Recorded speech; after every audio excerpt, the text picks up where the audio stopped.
बोलो गणपति गणेश जी महाराज की जय। महर्षि वेदव्यास जी द्वारा रचित शिव महापुराण। दक्ष का शिव से विरोध।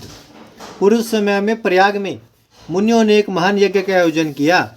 वहाँ पर ज्ञान शास्त्र की चर्चा हुई। उस यज्ञ में भगवान शिव जी भी अपने गणों सहित आए। उसी समय दक्ष प्रजापति भी वहाँ पर आए। सबने भक्तिपूर्वक उन्हें प्रणाम किया, परंतु शिव जी अपने आसन पर ही बैठे रहे। उन्होंने अपने आसन से उठकर उनका स्वागत नहीं किया। इसमें दक्ष क्रोध से भर गए। उन्होंने सभा के मध्य में खड़े होकर शिव जी को अपशब्द बोले। उन्होंने कहा, यह शिव पाखंडी, दुर्जन, पापी, ब्राह्मण, निंदक और सदैव स्त्री से असक्त रहने वाला व्यक्ति है। हे देवताओं, ब्राह्मणों, मैं इसे श्राप देता हूँ। आज से यह देवताओं के साथ यज्ञ में भाग नहीं पाएगा। यह सुनते ही नंदीश्वर की आंखें क्रोध से लाल हो गई। उसने दक्ष को फटकार लगाई। हे दुष्ट बुद्धि, क्या तू शिव तत्व को नहीं जानता? अरे दुर्बुद्धि, इन भृंगु आदि ऋषियों के मध्य में भगवान शंकर का तूने उपहास किया है। इसलिए मैं तुझे शिव जी के प्रभाव से श्राप देता हूँ कि तुम सब ब्राह्मण वेद का वास्तविक अर्थ न समझकर केवल वाद विवाद पर ही विश्वास करोगे। इस पर भगवान शिव जी ने नंदीश्वर को समझाते हुए कहा, तुम्हें क्रोध नहीं करना चाहिए। मैं वेदों और ब्राह्मणों को श्राप नहीं देता हूँ। तुम सब समझ लो कि दक्ष का श्राप मुझे नहीं लगेगा। भगवान शिव नंदीश्वर को शांत करके अपने धाम कैलाश को चले गए। दक्ष भी ब्राह्मणों के साथ अपने निवास को प्रस्थान गए। दक्ष कथा। ब्रह्मा जी ने नारद को बताया। शिव जी के द्रोह को ध्यान में रखकर दक्ष ने कनखल में, जो हरिद्वार के पास स्थित है, एक बड़ा भारी यज्ञ किया। इस यज्ञ में भृंगु आदि ऋषियों को श्रतवक बनाया। इस यज्ञ में भृंगु आदि ऋषियों को श्रतवक बनाया। सभी सिद्ध गंधर्व, विद्याधर, आदित्य, नाग तथा सभी ऋषि मुनियों को बुलाया। ब्रह्मा जी यहाँ विष्णु जी पार्षदों सहित पधारे, परंतु इस यज्ञ में दक्ष ने शिव जी को नहीं बुलाया। यहाँ तक कि उन्होंने अपनी पुत्री सती को भी नहीं बुलाया। यज्ञ के आरंभ के समय ऋषि दधीची ने पूछा कि इस यज्ञ में शंकर क्यों नहीं आए। दधीची की यह बात सुनकर मूर्ख दक्ष ने कहा, देवताओं के प्रमुख विष्णु जी आ ही गए हैं, फिर मुझे शिव की कोई आवश्यकता नहीं है। मैंने ब्रह्मा जी के कहने पर उसे अपनी कन्या सती दे दी, वरना उस अकुलीन, माता पिता से रहित, भूत प्रेतों के स्वामी, आत्माभिमानी, मूर्ख ईर्ष्यालु को कौन पूछता है।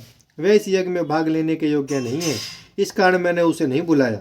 मेरे इस यज्ञ को आप सब लोग मिलकर सफल बनाएं। इस पर दधीची ऋषि ने दक्ष से कहा, तुम चाहे तो कहो, परंतु शंकर जी के बिना यह यज्ञ अधूरा है। इसमें तुम सब नाश के भागी बनोगे। इतना कहकर महर्षि दधीची उस यज्ञ को छोड़कर चले गए। इसके साथ ही वहाँ जितने शिव भक्त थे वे भी दक्ष को श्राप देकर लौट गए। इस पर दक्ष ने हंसकर कहा, शिव भक्त दधीची चला गया तो अच्छा ही हुआ। मैं तो बहिष्कृतों को यज्ञ में रखना पसंद नहीं करता। तब शिव की माया से प्रभावित होकर देवताओं ने यज्ञ को आरंभ कर देवताओं की पूजा की। सती का दक्ष के यज्ञ में आना। जिस समय देवता और ऋषि दक्ष के यज्ञ में जा रहे थे, उस समय सती जी गंधमादन पर्वत पर अपनी सखियों के साथ अनेक क्रीड़ाएं कर रही थी। सती जी ने देवताओं और ऋषियों को जाते देखा, तब चंद्रमा रोहिणी से आज्ञा लेकर गए। सती जी की आज्ञा से विजय नामक सखी ने चंद्रमा से सब वृत्तांत जानकर उनसे कहा। सती ने भगवान शंकर से कहा, हे प्राणेश्वर, मेरे पिता एक बड़ा भारी यज्ञ कर रहे हैं, उसमें आपको क्यों नहीं निमंत्रित किया गया।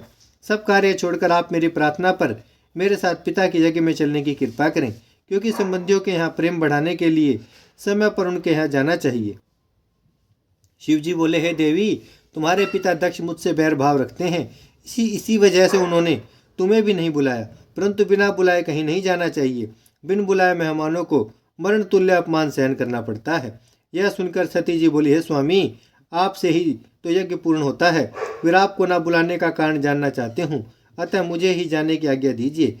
सती का हठ देखकर शिवजी ने उन्हें नंदी वृषभ पर बिठाकर वस्त्राभूषण से अलंकृत करके 60,000 गणों के सहित भेज दिया। बोलो शंकर भगवान की जय।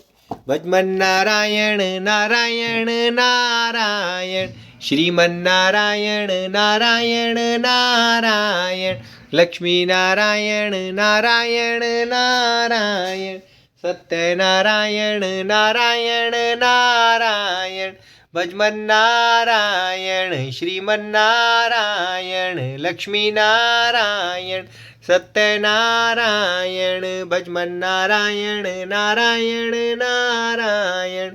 बोलो शंकर भगवान की जय।